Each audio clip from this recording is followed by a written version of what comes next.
Kasus ini terjadi di sebuah wilayah pesisir utara Pulau Jawa pada akhir tahun 1990-an. Lokasi pastinya tidak pernah dicantumkan dalam catatan resmi. Namun peristiwa ini dikenal luas oleh warga sekitar dan diceritakan secara turun-temurun sebagai kejadian nyata. Subjek utama dalam kasus ini adalah seorang pria bernama Yana. Berdasarkan keterangan warga, Yana merupakan penduduk asli desa tersebut. Ia hidup sederhana bersama istri dan 1 orang anak. Kondisi ekonominya tergolong rendah. Pekerjaannya tidak tetap dan sering berpindah-pindah, mulai dari buruh bangunan hingga membantu nelayan. Tidak ada catatan bahwa Yana pernah memiliki usaha tetap atau sumber penghasilan besar. Pada suatu periode, Yana dilaporkan menghilang dari desa selama kurang lebih 1 bulan. Tidak ada pemberitahuan resmi. Keluarga hanya menyampaikan bahwa Yana pergi mencari pekerjaan ke luar daerah. Selama masa itu, tidak ada komunikasi apapun. Ketika Yana kembali, perubahan langsung terlihat. Dalam waktu singkat, ia mulai membangun sebuah warung sate di pinggir jalan utama desa. Lokasi warung tersebut cukup strategis dan mudah diakses kendaraan yang melintas antar kota. Warung itu mulai beroperasi tanpa promosi besar. Namun sejak hari pertama buka, jumlah pembeli meningkat secara signifikan. Warga mencatat bahwa banyak pelanggan berasal dari luar desa dan berhenti secara spontan. Beberapa pembeli memberikan keterangan serupa. Mereka menyebut rasa sate buatan Yana sangat berbeda. Dagingnya empuk, bumbu terasa kuat, dan setelah mengonsumsi muncul keinginan untuk kembali. Tidak sedikit yang datang berulang kali dalam waktu singkat. Dalam waktu kurang dari 3 bulan, kondisi ekonomi Yana meningkat drastis. Ia membeli kendaraan, merenovasi rumah, dan membeli lahan pertanian. Tidak ada catatan pinjaman bank, warisan, atau kerja sama bisnis yang diketahui warga. Perubahan ini menjadi titik awal munculnya kecurigaan di kalangan masyarakat sekitar. Kecurigaan warga semakin kuat setelah ditemukan beberapa kejanggalan dalam aktivitas usaha Yana. Jam operasional warung sate tersebut tidak lazim. Setiap hari, warung selalu tutup menjelang waktu maghrib, terlepas dari kondisi ramai atau sepi. Warung baru kembali dibuka setelah waktu Isya. Selain itu, setiap Jumat Kliwon warung ditutup total tanpa penjelasan. Warga yang tinggal di sekitar lokasi melaporkan adanya bau amis menyengat pada malam hari, terutama setelah tengah malam. Bau tersebut berbeda dengan aroma sate biasa dan lebih menyerupai bau darah mentah bercampur arang. Dalam periode yang sama, burung gagak yang sebelumnya banyak ditemukan di sekitar lokasi mulai menghilang. Beberapa warga menemukan bulu gagak hitam berserakan di kebun belakang warung. Tanah di area tersebut juga ditemukan menghitam seperti bekas cairan yang mengering. Seorang sesepuh desa menyampaikan bahwa pola ini menyerupai praktik yang dikenal dalam kepercayaan lama sebagai pesugihan sate gagak. Praktik ini dipercaya melibatkan ritual tertentu menggunakan burung gagak sebagai sarana perjanjian dengan entitas non-manusia. Kesaksian kunci datang dari seorang warga bernama Arif.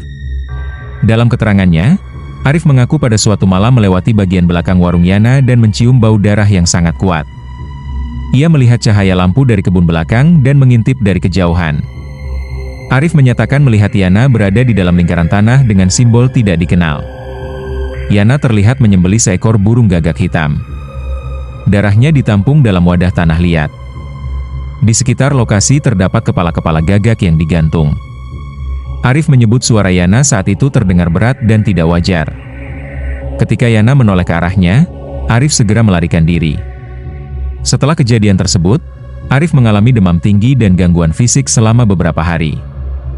Setelah kesaksian tersebut, kondisi keluarga Yana dilaporkan memburuk. Anak Yana mengalami sakit berkepanjangan tanpa diagnosis medis yang jelas.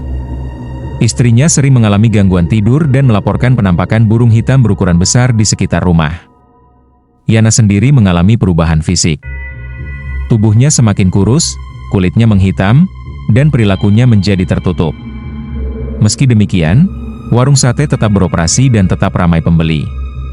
Pada suatu pagi, warung tersebut tidak dibuka. Hari berikutnya juga tidak. Rumah Yana ditemukan kosong. Kendaraan dan beberapa barang masih tertinggal.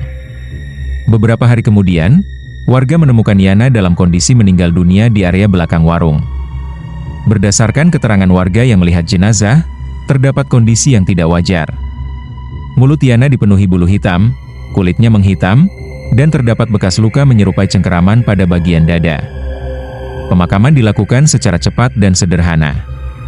Tidak ada nisan, tidak ada upacara keluarga yang tercatat. Setelah kejadian tersebut, lokasi warung sate ditinggalkan. Namun hingga bertahun-tahun kemudian, warga sekitar masih melaporkan kejadian aneh, seperti bau sate terbakar di malam hari, suara burung gagak, dan bayangan seseorang berdiri di lokasi warung kosong. Kasus ini tidak pernah masuk laporan resmi. Namun bagi warga setempat, peristiwa ini dianggap sebagai kejadian nyata dan menjadi peringatan tentang konsekuensi dari praktik mencari kekayaan melalui jalan yang tidak wajar. Setelah kematian Yana, beberapa warga mulai melakukan penelusuran secara tidak resmi. Penelusuran ini tidak melibatkan aparat, melainkan dilakukan secara diam-diam oleh tokoh masyarakat dan sesepuh desa. Mereka berusaha menyusun kembali potongan kejadian sebelum Yana membuka warung sate. Dari keterangan yang dihimpun, diketahui bahwa sebelum menghilang selama 1 bulan, Yana sempat beberapa kali terlihat berbincang dengan seorang pria tua pendatang. Pria tersebut tidak dikenal sebagai warga setempat dan hanya muncul pada malam hari. Beberapa warga melihat mereka berbicara di dekat sungai dan area kebun kosong. Menurut kepercayaan lama, lokasi-lokasi tersebut sering digunakan untuk ritual pemanggilan atau perjanjian gaib. Sungai dan kebun kosong dianggap sebagai tempat perlintasan energi non-manusia. Sesepuh desa menyebut bahwa pesugihan sate gagak memiliki pola yang cukup khas. Pelaku biasanya mengalami peningkatan ekonomi sangat cepat, disertai perubahan perilaku, penarikan diri dari lingkungan sosial, dan ketergantungan pada ritual malam tertentu. Ciri lain yang selalu muncul adalah hilangnya hewan tertentu di sekitar lokasi usaha. Dalam kasus Yana, gagak menjadi indikator utama. Gagak dipercaya sebagai hewan perantara dalam praktik tersebut karena dianggap mampu membawa pesan dan tumbal kepada entitas yang dipuja. Warga juga mencatat bahwa Yana sering membeli arang dan bumbu dalam jumlah tidak wajar, namun jarang terlihat membeli daging dalam jumlah besar di pasar. Hal ini menimbulkan pertanyaan mengenai sumber utama bahan baku satenya. Setelah kejadian meninggalnya Yana, beberapa warga mengaku menemukan sisa tulang kecil dan paruh burung di area kebun belakang warung, terkubur dangkal dan tidak rapi. Temuan-temuan ini semakin menguatkan dugaan bahwa usaha sate tersebut tidak sepenuhnya menggunakan bahan konsumsi normal. Dampak dari kasus Yana tidak berhenti pada kematiannya. Beberapa warga yang diketahui sering mengonsumsi sate dari warung tersebut mengaku mengalami gangguan setelah warung tutup. Gangguan yang dilaporkan antara lain mimpi buruk berulang, perasaan tertekan tanpa sebab, dan munculnya bayangan burung hitam dalam mimpi. Seorang warga menyatakan bahwa setiap kali melewati lokasi bekas warung Yana pada malam hari, ia merasakan mual dan mencium aroma sate terbakar, meskipun tempat itu sudah lama kosong dan gelap. Anak-anak di sekitar lokasi juga dilaporkan sering menangis tanpa sebab saat senja, mengarah ke area bekas warung. Orang tua setempat kemudian melarang anak-anak bermain di sekitar lokasi tersebut. Arif, saksi utama, sempat dimintai keterangan ulang beberapa bulan setelah kejadian. Dalam keterangannya, ia menambahkan bahwa setelah malam ia melihat ritual tersebut, ia sering bermimpi dikejar burung gagak besar. Dalam mimpi itu, gagak tersebut tidak menyerang, hanya menatapnya dari jarak dekat. Arif juga mengaku bahwa selama bertahun-tahun setelah kejadian, ia tidak pernah lagi menyentuh sate yang dijual di pinggir jalan. Secara sosial, kasus ini menjadi pembicaraan tertutup di desa. Tidak pernah dibahas secara terbuka, namun menjadi pelajaran tidak tertulis. Warga menjadi lebih waspada terhadap usaha yang berkembang terlalu cepat tanpa penjelasan jelas. Lokasi bekas warung Yana akhirnya dibiarkan kosong. Tidak ada yang berani membuka usaha di tempat tersebut, meskipun lokasinya strategis. Kasus Yana tidak pernah tercatat dalam dokumen hukum atau laporan resmi. Tidak ada penyelidikan aparat yang dipublikasikan. Semua informasi yang ada bersumber dari kesaksian warga, temuan lapangan, dan kepercayaan lokal yang telah lama hidup di masyarakat. Namun, pola kejadian dalam kasus ini menunjukkan kesesuaian dengan praktik pesugihan yang dikenal dalam tradisi lisan. Peningkatan ekonomi instan, ritual tersembunyi, hilangnya hewan tertentu, gangguan keluarga, hingga kematian dengan kondisi tidak wajar merupakan rangkaian yang berulang dalam banyak cerita serupa. Bagi warga setempat, kebenaran kasus ini tidak diukur dari bukti tertulis, melainkan dari dampak nyata yang mereka rasakan. Lokasi yang masih menyisakan gangguan, trauma saksi, dan perubahan perilaku sosial menjadi penanda bahwa sesuatu yang tidak biasa pernah terjadi.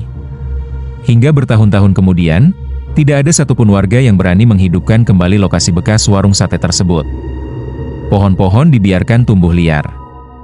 Bangunan kayu lapuk dibiarkan runtuh dengan sendirinya. Kasus ini kemudian diwariskan sebagai peringatan diam-diam bahwa kekayaan yang datang tanpa proses wajar seringkali memiliki konsekuensi yang tidak terlihat di awal. Dan ketika konsekuensi itu datang, tidak selalu ada jalan untuk kembali. Bagi masyarakat setempat, kisah Yana bukan sekadar cerita horor. Ini adalah catatan kelam tentang pilihan hidup dan harga yang harus dibayar ketika batas antara manusia dan hal terlarang dilanggar.